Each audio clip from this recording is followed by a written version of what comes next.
Vamos para os direitos e deveres com o Dr. Lauro Alexandrino e o Dr. Cristiano Magalhães? Vamos lá, nossa vinheta.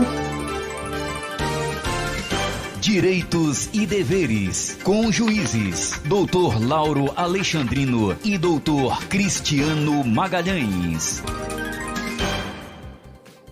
Quero deixar um bom dia especial para o pessoal aqui do canal no YouTube, viu? Deixar um abraço aqui, tá todo mundo participando aqui. Vamos ver quem é que está participando.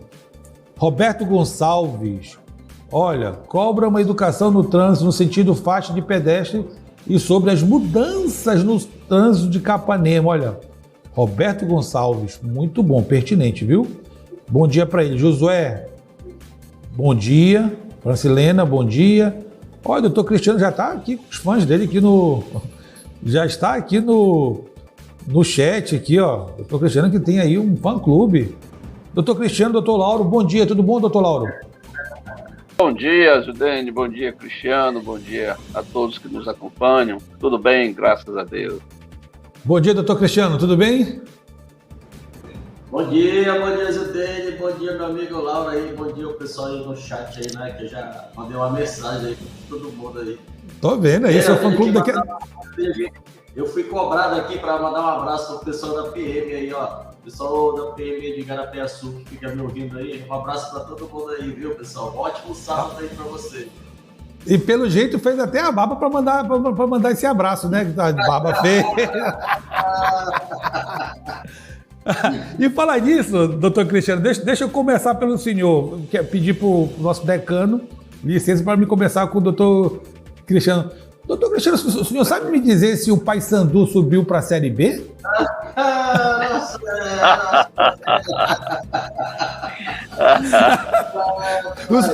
Mas eu acho que ele está no mesmo patamar do Remo, né?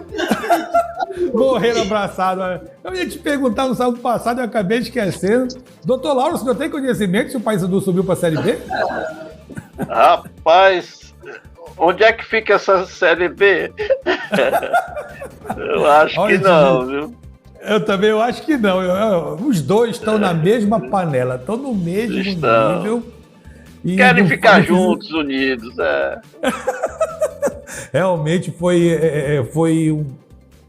Tiraram tanto sarro do clube do Remo, não sei o quê, não passou para a próxima fase, mas passar vergonha duas vezes duplamente pior. Mas o Remo está passando uma fase complicada, o Paysandu que tinha a chance de representar o estado do Pará na Série B e não fez o dever de casa, o Remo perdeu por lanterna dentro de casa, e aí a gente vê que os nossos times estão mal, tanto o Paysandu quanto o Remo. A gente tira sarra aqui no programa, quer dizer, é a primeira vez que eu tenho essa liberdade de perguntar para o doutor Cristiano e para o doutor Lauro sobre o Paysandu, mas realmente não ter um representante na Série B não é bom para o estado do Pará, porque o estado do Pará poderia ganhar muito mais em receber time de fora. Isso é bom para a renda, movimenta a economia da cidade, todo mundo sabe disso. Nós somos um bom anfitrião para receber os nossos convidados, a gente recebe muito bem os nossos convidados. Mas, doutor Cristiano, doutor Lauro, quero até o comentário sobre isso. A gente sabe que nós temos preferências no futebol, mas não participar de uma Série B, e a gente ouve comentário. Eu estou até pedindo desculpa para os nossos ouvintes, que a gente nunca fala sobre futebol no horário político e no horário dos direitos e deveres, mas não tem um representante. E ouvi comentário de que muitos não querem que os nossos times subam, porque estrategicamente, logisticamente, nós estamos numa área geográfica muito difícil de acesso. A gente sabe que é uma logística difícil, mas não ter um representante do estado do Pará numa Série B que traz renda, agrega na economia do município, do nosso estado, é importante. Eu gostaria que o senhor comentasse, doutor Cristiano, sobre a importância de nós termos na Série B um time que represente o nosso estado. E Paulo, é o seguinte, eu acho que não é só o futebol. Todos os esportes aí tem que ter um representante nosso aí na elite sempre, né? Mas o futebol, ele movimenta muita coisa, ele movimenta um público muito grande, ele movimenta tudo ali perto ali no município, no estádio. Então, assim, a gente tem uma diminuição de receita para o município, para o local, com a ausência de outros times, uma motivação maior aí para o público participar, e a gente tem essa renda extra aí também, não só do time, mas de toda a movimentação. Isso aí, a gente não ter representantes em etapas de elite ali, trazem realmente uma frustração para nós aqui, como participantes aí do acompanhamento dos esportes e tudo. Mas como eu disse, a gente tem que se aperfeiçoar ainda, a gente está muito distante disso. A gente vê aí alguns clubes já se tornando grandes empresas aí, sendo compradas, negociadas, e a gente ainda não vê isso aqui no estado do Pará. Então a gente tem que se profissionalizar mais para poder estar sempre no nível adequado aí para buscar o melhor para todo mundo aí, independente de Paysandu, Remo, Tuna, algumas outras agremiações aí, o Águia, que eu participava sempre lá, quando eu estava em Marabá. Então, assim, vi o Remo jogar contra a seleção de Bragança. Na época eu nem sabia que tinha seleção em Bragança, eu já era juiz lá, já tinha uns 2 anos.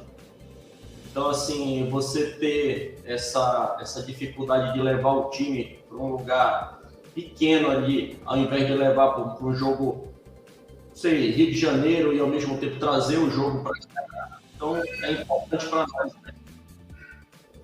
Para você que sintonizou na Rádio Princesa FM, no programa Bastidores, no quadro Direitos e Deveres, você não está no quadro de esporte do Everton Amorim, do Papaléguas, do Elton Saraiva, você está no Direitos e Deveres. E, doutor Lauro, a importância, pegando o gancho do doutor Cristiano, a importância de nós termos esse representante na Série B, que realmente, nós, não só falando de Remo e Paysandu, nós somos de um estado que é apaixonado por futebol, as torcidas sempre dão resultado na hora de prestigiar o seu clube, independentemente de Remo e Paysandu, Tuna, Isabelense, não importa, o Águia de Marabá não importa, mas os seus torcedores sempre dão uma resposta ao seu time.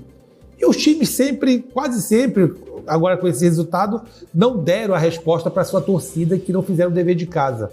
Mas como nós somos bons anfitriões, nós recebemos bem, nós prestigiamos o nosso time, a torcida ajuda economicamente o seu time, faz falta realmente nós termos na Série B um representante. A pergunta foi essa ausência de representatividade na Série B,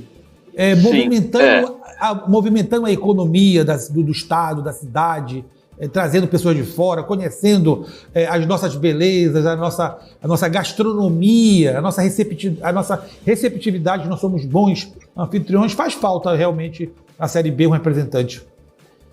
Realmente faz falta, até porque a gente vê que na mídia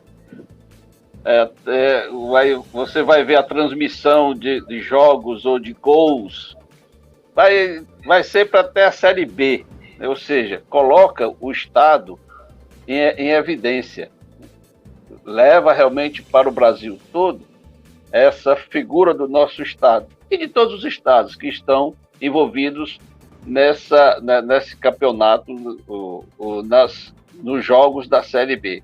Sem dúvidas, é importantíssimo. Agora, sim, é estrutural, são uma série de fatores até conseguir realmente uma boa equipe, conseguir bons profissionais, ter esse investimento, para depois ter o retorno, não só para os clubes e para os profissionais, mas também para o próprio Estado, realmente.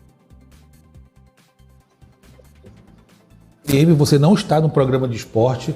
Eu quero deixar um abraço para o meu colega Everton Amorim. Esse sabe fazer esporte aqui na Rádio Princesa. O Papaléguas, Elton Saraiva, são pessoas que eu admiro muito do esporte daqui da rádio, pessoas competentes, que dá gosto a gente ouvir a narração deles em campo, e o Elton Saraiva com o Papaléguas fazendo ali as 4 linhas, como se chama, que é os comentários de bastidores. Então são 3 profissionais da Rádio Princesa que eu tiro o chapéu porque são bons. Agora vamos para o Direitos e Deveres. Doutor Lauro, voto branco, voto nulo, tem aquela lenda urbana que quando a pessoa vota em branco, anula o seu voto, computa para fulano de tal, para quem está à frente, e a população tem sempre dúvida. Eu digo o seguinte, a hora de mudança, a hora de você exercer o seu papel democrático de direito, que é sair de casa e votar, de 4 em 4 anos, ou de 2 em 2 anos, que é a eleição para prefeito daqui a 2 anos, a gente sempre ouve isso. Então as pessoas têm dúvida, poxa, eu não vou votar em branco, mas eu vou estar fortalecendo, se eu votar nulo, se eu votar em branco. O correto é votar, é sair de casa e fazer a diferença. Mas o que você tem a dizer sobre essas lendas urbanas que, em época de eleições, sempre vêm à tona? Dene, todos que nos acompanham, chegou a minha parte, né? Chegou a minha vez, né? Sim. Essa expressão voto branco e voto nulo, que a gente escuta no dia a dia, é uma realidade que, tanto é uma realidade que os constituintes, quando se reuniram em 1988, eles fizeram colocar na Constituição Federal de 1988, quando trata, lá no artigo 77 da Constituição Federal, mais especificamente, quando trata das eleições de presidente e vice-presidente, quando ele diz que será considerado eleito presidente, e essa regra vai para governadores e prefeitos, será considerado eleito presidente, pelo menos nas cidades até acima de 200 mil habitantes, será considerado eleito o candidato que, registrado por partido político, obtiver maioria absoluta de votos, não computados os em branco e os nulos. Ou seja, é uma realidade que já existia desde 1988 e vem de lá para cá. Mas para dizer que esses votos realmente não são contados na hora de definir quem é que vai ser o candidato eleito. Eu só queria, assim, eu penso que o legislador quis aí, pelo menos, dar a liberdade ao eleitor. É bom, assim, interessante, só dividir 2 momentos. O primeiro momento é do exercício de voto. Salvo aquelas hipóteses em que a lei prevê que não é obrigatório, que é facultativo, mas a regra geral é que sair de casa para votar é obrigatório. Se você não for, tem várias consequências, nós sabemos disso. Você fica negativado para a Justiça Eleitoral. Você não vai poder receber uma certidão de que está quite com a Justiça Eleitoral. E isso tem várias implicações, às vezes até financiamento, concurso público. Então, nossa, você vai ter que, para você assumir um cargo, você vai ter que provar que está quite. E o que é estar quite com a Justiça Eleitoral? É ter saído de sua casa e ter ido votar no dia que era para votar. Essa obrigação de votar, ela permanece, você tem que ir. Se não for, tem consequências. Pode regularizar a qualquer momento? Pode. Está ótimo agora, tudo pela internet, você regulariza, paga aquela multa, não sei se ainda é de R$ 3,50 por pleito que você deixou de ir. Tudo bem. Esse é o momento da obrigatoriedade do voto.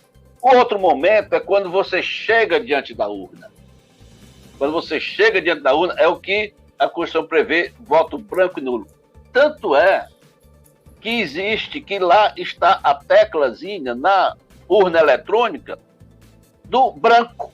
Você pode teclar o branco. Por quê? Aí chegou um ponto da liberdade de escolha. Essa, ninguém pode obrigar. Você ter que votar no candidato tal, ou já que não pode obrigar, essa liberdade do exercício de voto é diferente da obrigatoriedade de ir votar. Então, são 2 momentos. Então, a partir desse momento que você chega diante da urna, aí você tem essa liberdade. Não, eu não me agradei com nenhuma proposta, eu vou votar branco. Então, esse branco, é claro que não vai entrar no cômputo, poderá indiretamente prejudicar alguém. O nulo é quando você digita um número que não existe de candidato. Aí esse voto fica nulo, que também não vai entrar, como eu li agora há pouco tempo, pela regra da própria Constituição Federal da República, não vai entrar naquela contagem. Posso seguir aqui? Pode, fique à vontade. Fique à vontade. Eu vou seguir, assim, é porque eu vou dar só um exemplo, que assim, não existe, a primeira, eu acho que o primeiro reflexo negativo ou não, assim, um reflexo, algo que se deve meditar, é que a partir do momento em que você tecla o branco, ou que você busca anular o seu voto, torná-lo nulo, você realmente perde essa oportunidade de escolher alguém melhor. Alguns até dizem, alguém menos ruim, alguém menos pior, se é que existe o menos pior. Mas pelo menos você perdeu essa oportunidade. Eu vou passar aqui por um exemplo que eu localizei aqui na internet do que aconteceu nas eleições de 2020 em um município de São Paulo.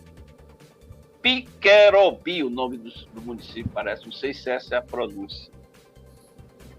Lá, a diferença foi de um voto.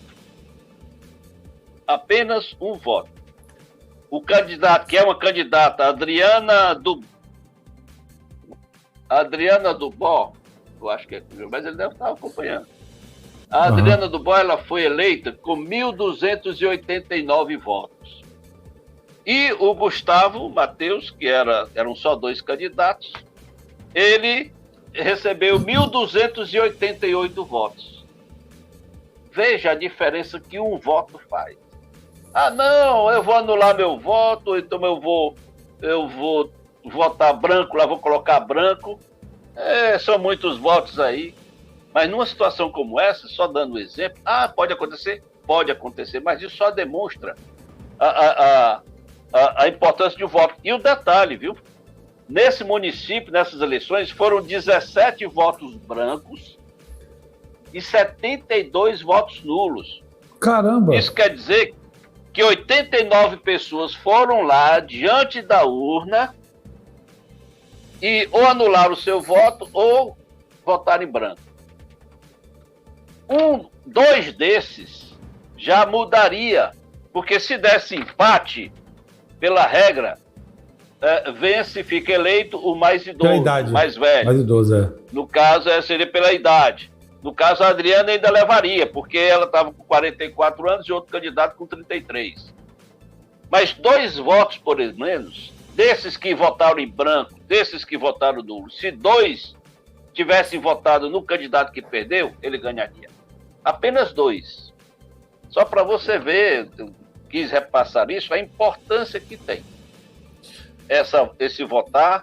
Então, fazer esse exercício de conscientização do valor que tem o seu voto, porque está na Constituição que o poder emana do povo, então esse poder está aí, naquele momento da teclazinha.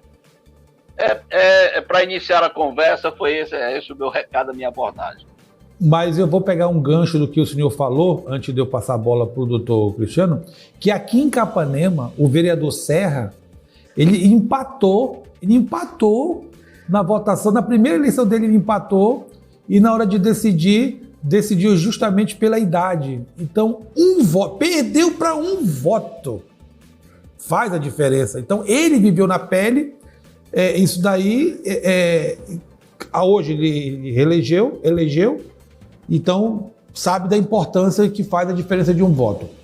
Doutor Cristiano, nós estamos no processo democrático de direito, o artigo 5º da nossa Constituição nos garante o livre acesso, a liberdade de expressão, mas nós somos obrigados a votar. Se nós não votarmos, nós estamos cometendo aí, a gente fica impedido de participar de concurso público, porque nós precisamos daquele comprovante de votação em diversas situações. Somos obrigados. Nós não temos maturidade, esse é um comentário meu, nós não temos maturidade para sermos livres realmente e não irmos votar, porque nos Estados Unidos vai quem quer. Então, os políticos são obrigados realmente a convencer o eleitor a sair de casa para ir votar. E nós temos cada candidato, cada pérola participando desse voto. É candidato que já foi preso, senador que já foi preso, e a ficha pregressa de diversos candidatos aí emporcalhados. A gente vê que o Senado Federal, boa parte do Federal devendo alguma coisa, e o povo não consegue visualizar o que aconteceu ao longo dos anos e acaba votando errado. A minha pergunta é a seguinte, pegando o gancho do doutor Lauro sobre o voto branco e nulo. Por que nós somos obrigados, se a Constituição fala que nós somos livres de pensamento, de opinião, de tudo? É um paradoxo, doutor Cristiano. Quando realmente que isso vai mudar? Fazer os políticos nos convencerem a sair de casa para votar sem ser obrigado. E, Paulo, isso é um tema muito interessante, mas realmente talvez a gente não esteja ainda amadurecido politicamente. Outro ponto interessante aí também nessa discussão é essa questão de que a gente vota errado.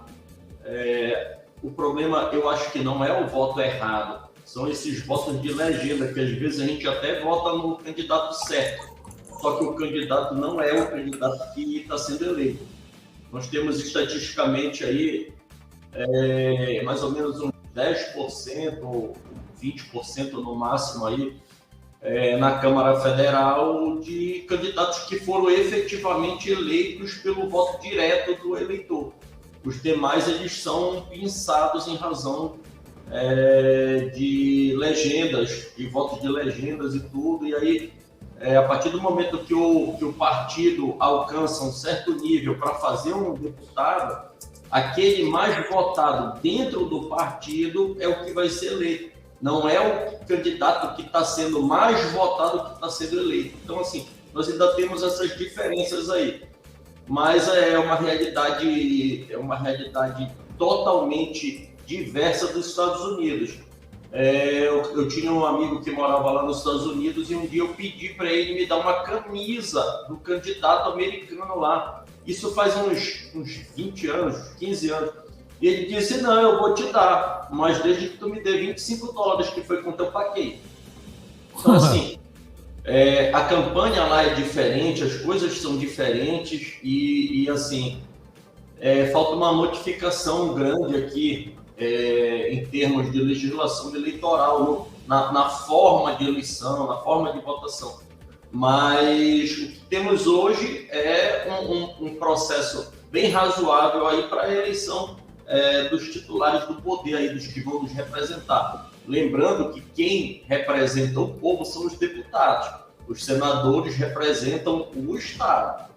Então, assim, a gente tem que ter essa noção aí sempre de essa divisão, essas coisas tudinho, e levar em consideração aí votar às vezes no nosso candidato, mas ver de que partido eles são, qual seria o segundo mais votado naquele partido ali, porque nós temos algumas eleições, vou dar um exemplo aí do Tiririca.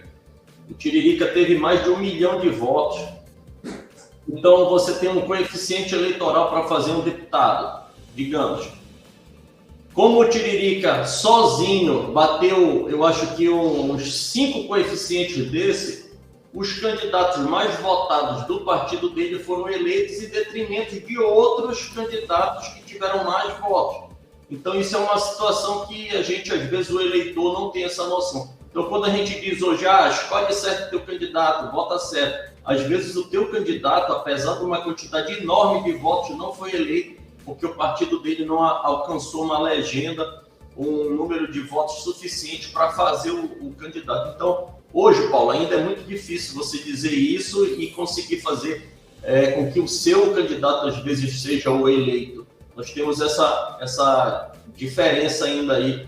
É meio complexo até para explicar como funciona, mas você tem essa situação.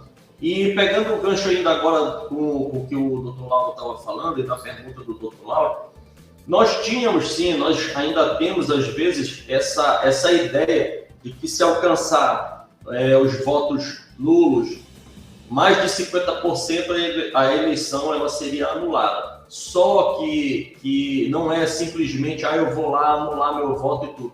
Ele tem que ser declarado anulado pela Justiça para que nas épocas anteriores a eleição fosse anulada para prefeito e governador e presidente, sendo que agora, se for declarado, se for cassado o registro do candidato que foi eleito para prefeito, digamos assim, nós teremos uma nova eleição independente do número de votos. Então, assim, nós temos uma diferença em relação a isso aí. E, volto a afirmar, é lenda de que se a maioria do pessoal não for votar ou anular seu voto, simplesmente isso traria uma nova eleição. Não é verdade isso aí. Ela tem que ser, os votos devem ser anulados pela Justiça Eleitoral para que isso ocorra. Bom, para você que sintonizou na Rádio Princesa FM, são 11 horas e 2 minutos. Você está no quadro Direitos e Deveres, no momento Eleições 2022, com o Dr. Lauro e o Dr. Cristiano Magalhães. Dr. Lauro, com relação a essa lenda urbana, eu quero até deixar claro que eu não vou fazer apologia à compra de votos. Mas, e também não vou dizer que é culturalmente que seria um vitupério de minha parte falar isso. Mas sempre o eleitor, ele quer levar vantagem em alguma coisa, né? Tem aqueles que tentam comprar o voto, fazer um favor aqui, e aí ele acha que está se dando muito bem fazendo esse tipo de prática. E ele não percebe o erro que ele está cometendo, porque 4 anos para você consertar o erro é muito tempo. E a gente vê nas mídias sociais, a gente vê nas páginas ainda dos jornais impressos, deputados sendo presos, senadores sendo presos, governadores sendo afastados, presidente sendo catapultado pela população ou pela justiça, né? E a gente consegue ainda ver isso nas eleições. Nós mudarmos essa cultura, não estou falando que é cultura, que isso é uma prática constante na nossa política, mas ainda falta muito para nós amadurecermos politicamente e mudar esse cenário que a gente vê. Hoje, com acesso à internet, através de um celular, a gente consegue ver a vida pregressa de qualquer pessoa da vida pública. A evolução patrimonial. Hoje é difícil dizer que não conhece, que não sabe do que está acontecendo nos bastidores. É muito difícil, porque todo mundo tem acesso aí. Pelo número de celulares, a gente sabe que a pessoa tem acesso à vida pregressa. Como mudar? Como mudar? Como nós educarmos mais o nosso povo, a gente vendo bilhões sendo gastos com o nosso erário público, com o nosso dinheirinho em eleições. A gente vê o país investir em Copa do Mundo ao invés de investir em educação, em saúde. A gente vê derrame de dinheiro. Em época de pandemia, a gente não vê ações concretas dos políticos, a gente vê redução de preço, a gente não vê o político reduzindo o seu salário.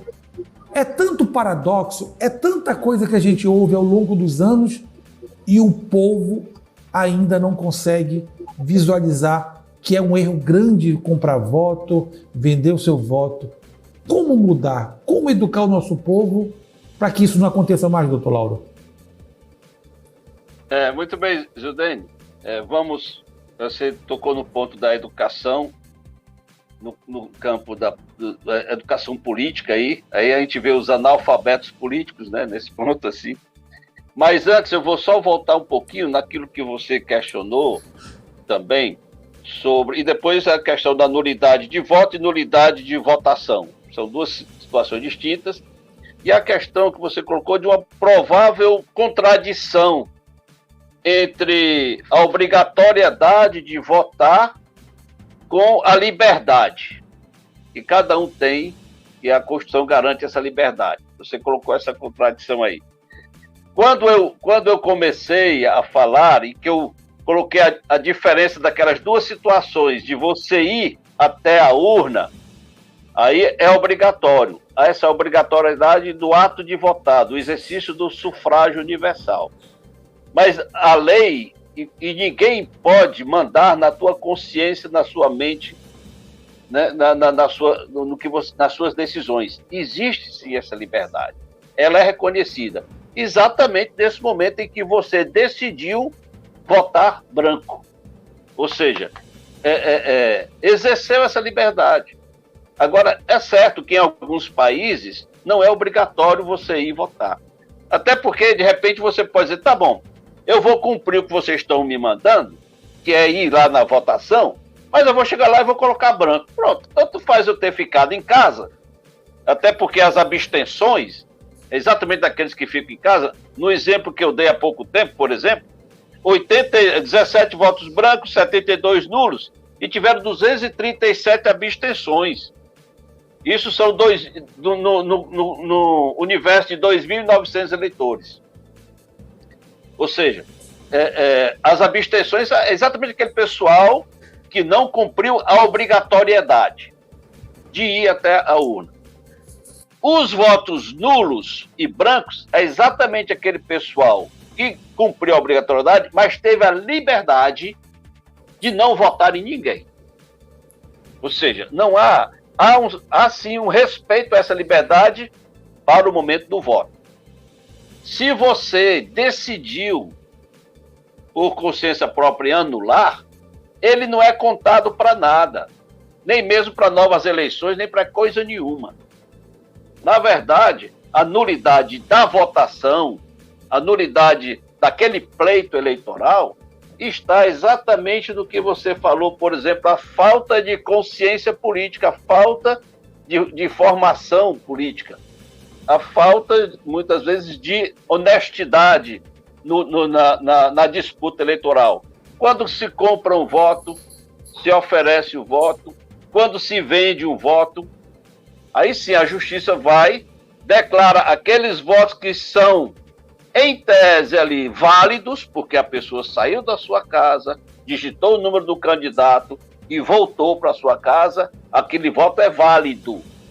Mas ele pode ser anulado depois, se for constatada essa fraude, se for constatado essa ofensa à liberdade de escolha dele. Porque eu comprei o voto, porque eu vendi o voto, pronto. Essa lisura, essa votação, essa eleição limpa. Se não for limpa, é anulado aquilo que foi válido. Só pode ser anulado o que foi válido. Aquele voto que o cidadão saiu de casa e anulou ele mesmo, não vai contar para nada mesmo. Então, essa distinção de nulidade da votação e nulidade do voto. Mas eu vejo, viu, Zildene, Cristiane, todos que nos acompanham, que há, claro, essa relação toda, não só por esse aspecto matemático que a Justiça Eleitoral vai, por exemplo, o quociente eleitoral nas eleições proporcionais lá dos parlamentares, eles são calculados com base nos votos válidos. Também não são computados os nulos, ou seja, a quantidade de cadeiras que vão ficar para determinados partidos vão considerar os votos válidos. Ou seja, então assim, há sempre essa relação muito forte da consciência política, da educação política. Aí daí, por exemplo, os nossos parabéns para aqueles que a Constituição Federal diz que é facultativo, no caso aqui no artigo 14 da Constituição Federal, é obrigatório para os maiores de 18 anos, facultativo para os analfabetos, os maiores de 70 anos, os maiores de 16 e menores de 18 anos. Os adolescentes que saem da sua casa, os maiores de 70 anos que saem da sua casa, estão dando show de lição em educação política. É facultativo? Não me interessa se é obrigatório ou facultativo. Eu quero ir às urnas e quero escolher. Eu quero exercer esse direito de cidadania, e até mesmo de dignidade humana também. Então, aqui os parabéns até mesmo para esses que são facultativos, que a lei não obriga a sair da sua casa para ir votar, mas eu vi uma divulgação na televisão uma propaganda, né? De uma senhora que estava se preparando toda, com a netinha ali cuidando dela, a neta também, acima de 16 anos, todas duas nesse rol de eleitores facultativos, mas decidiram ir. Então é um show mesmo de cidadania, e é esse o meu recado.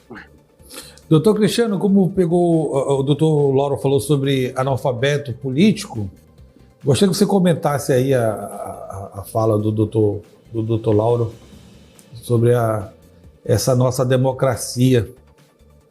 Paulo, eu acho que a gente está um pouco distante ainda por causa não só da educação política, mas a educação em si. As pessoas, elas se vinculam ainda ao candidato, alguma coisa. E nesse aspecto aí da compra e venda do voto aí, como você estava dizendo aí, o cara pega 1 milheiro de tijolo, põe na casa dele e passa 4 anos sem remédio no posto de saúde, sem um saneamento básico, sem alguma coisa assim. E ele não pode reclamar, ele vendeu o voto, ele negociou.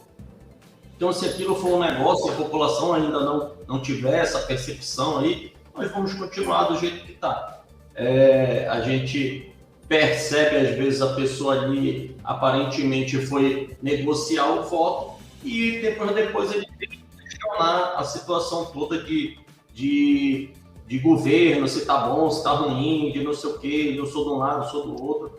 Então, assim, a pessoa falta consciência efetivamente nessa situação de voto aí. Eu acho que a gente tem que evoluir como sociedade. E respondendo só uma pergunta aqui que me foi feita, quando a gente vai ter efetivamente um plebiscito para decidir sobre a obrigatoriedade ou não do voto, isso falta interesse político aí. Os políticos aí têm que ter essa noção e tentar mudar. Eu acho que é interessante isso aí, porque como o doutor Lauro disse aí, a gente hoje vive ou não numa situação de possibilidade de não ir votar. Aparentemente aqui em Belém nós tivemos 200 mil abstenções, então são 200 mil pessoas que decidiram não ir votar. E a penalidade, segundo o doutor Lauro disse aí, até hoje ainda é de R$ 3,50. Se você tiver R$ 3,50, você tem a oportunidade de não ir votar. É uma escolha sua, o Estado não vai. Essa é a resposta do Estado para você que não foi votar. Então, nós estamos praticamente instituindo essa possibilidade da pessoa que não votar. Agora, ninguém pode reclamar, porque nós vimos aqui, estatisticamente não, e através de apuração, a diferença aqui do candidato que ganhou com o candidato que ficou em segundo lugar na prefeitura de Belém teria sido de 20 mil votos, e a abstenção foi de 200 mil votos. Então, influenciou bastante a ausência das pessoas. Você via antigamente aí algumas situações que o governo meio que decretava feriado, inventava algumas histórias para pegar o final de semana. Então, a maioria da população ali que tinha emprego no estado, no município, alguma coisa, já estava liberada, já achava que era feriado e emendava de sexta-feira até domingo, não vinha votar segunda, e no final pagava R$ 13,50 aí. E isso, se não fosse lá na outra seção do outro município ou de outro local e justificasse o voto ainda. Então, assim, nós não temos efetivamente essa liberação, mas eu acho que 90% da população consegue arranjar R$ 3,50 aí para justificar a sua ausência aí. Isso se justificar, não, para simplesmente não ir votar e nem justificar, porque se justificar num outro município também não paga os R$ 3,50. Bom, para você que sintonizou na Rádio Princesa FM, no programa Bastidores, o doutor Cristiano respondeu a pergunta do internauta aqui pelo nosso canal no YouTube, do Josué Lima. Doutor Cristiano, quando o Brasil vai ter um plebiscito para decidir a obrigatoriedade do voto? Foi que ele respondeu brilhantemente, respondeu ao Josué Lima, que está no nosso canal no YouTube. Acesse o nosso canal no YouTube, Paranotícias, youtube.com/Paranotícias, está aqui, ó, aqui o nosso endereço, deixa o seu like, o seu dislike, a sugestão de pauta. Falar nisso, o Roberto Gonçalves, ele deixou uma pauta, uma sugestão de pauta que foi recolhimento das garrafas de cervejas, a long neck, que não é feito por diversos municípios. A gente pode falar mais para frente sobre isso. Doutor Lauro, mais alguma ponderação? Eu acho que nós já demos essa aula ao nosso ouvinte, telespectador. Eu só lembrando, o cidadão, para você ver, duas situações. Anula o seu voto, você vai e decide lá anular o seu voto. E o cidadão que sai com o voto vendido e o voto dele é válido. Ou seja, aquele cidadão que anulou o seu voto porque não quis votar em ninguém, não vai ter reflexo nenhum para a eleição.